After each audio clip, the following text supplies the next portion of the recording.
김용현 전 국방부 장관의 추가 구속 여부를 심리할 신문기일이 모레로 미뤄졌습니다. 내란 특검팀은 오늘 윤석열 전 대통령 내란 우두머리 혐의 사건 재판에 처음으로 출석했습니다.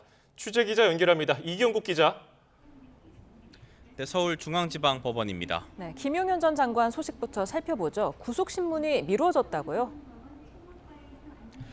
맞습니다. 구속 상태로 재판받아온 김용현 전 장관, 조건이 달린 법원의 보석 결정을 거부하고 오는 26일 1심 구속기한이 끝나서 석방되길 기다리고 있었습니다.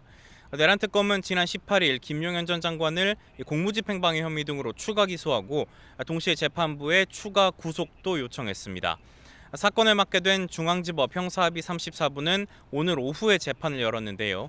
김 전 장관 측은 특검의 기소는 김용현 전 장관 구속을 위한 것으로 공소권을 남용해 무효라고 주장하면서 소송 절차를 멈춰야 한다고 주장했습니다. 김 전 장관 측이에 앞서 재판부가 특검의 불법 기소를 도와 불공정한 재판을 하려 한다면서 법원에 재판부 기피 신청을 접수하기도 했습니다. 이에 특검 측 법정에서 말도 안 되는 주장이라고 강하게 반박했습니다. 그리고 특검 측은 재판 전에 기피 신청이 재판 지연 목적이 명백하다면서 소송이 정지돼서는 안 된다는 반박 의견서를 재판부에 제출하기도 했습니다.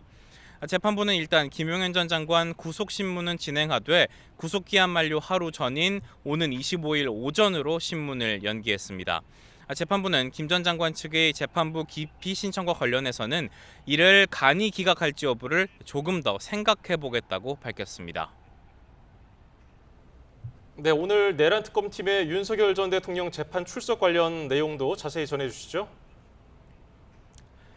네, 오늘 오전부터 윤석열 전 대통령 내란 우두머리 혐의 사건 8차 공판이 열리고 있습니다. 오늘 재판에는 내란 특검 박억수 특검보가 처음으로 출석했습니다.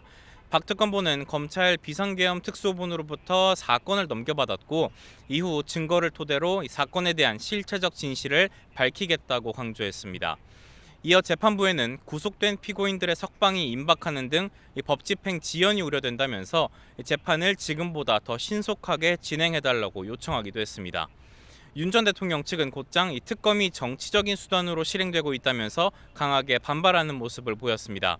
이어 수사 대상을 무한히 확장하고 있는 특검법은 명확성의 원칙에 어긋나고 피고인의 방어권을 침해하는 등 위헌적이라면서 헌법재판소에 법률적으로 문제를 제기하겠다고 덧붙였습니다. 네, 윤 전 대통령은 오늘도 취재진 질문에 침묵을 지켰죠?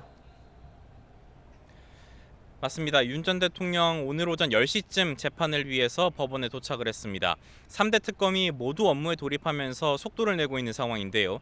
취재진은 향후 특검 소환에 응할 것인지 또 외환 혐의에 대해서는 어떤 입장인지 등을 물었습니다. 하지만 윤 전 대통령 잠시 지지자들을 쳐다본 뒤 앞선 재판 때와 마찬가지로 아무런 대답 없이 법원으로 들어갔습니다. 오전 재판이 끝난 뒤에도 그리고 오후 재판이 시작하기 전에도 특검 등 현안과 관련한 기자들의 질문에는 윤 전 대통령 모두 답변하지 않았습니다. 지금까지 서울중앙지법에서 전해드렸습니다.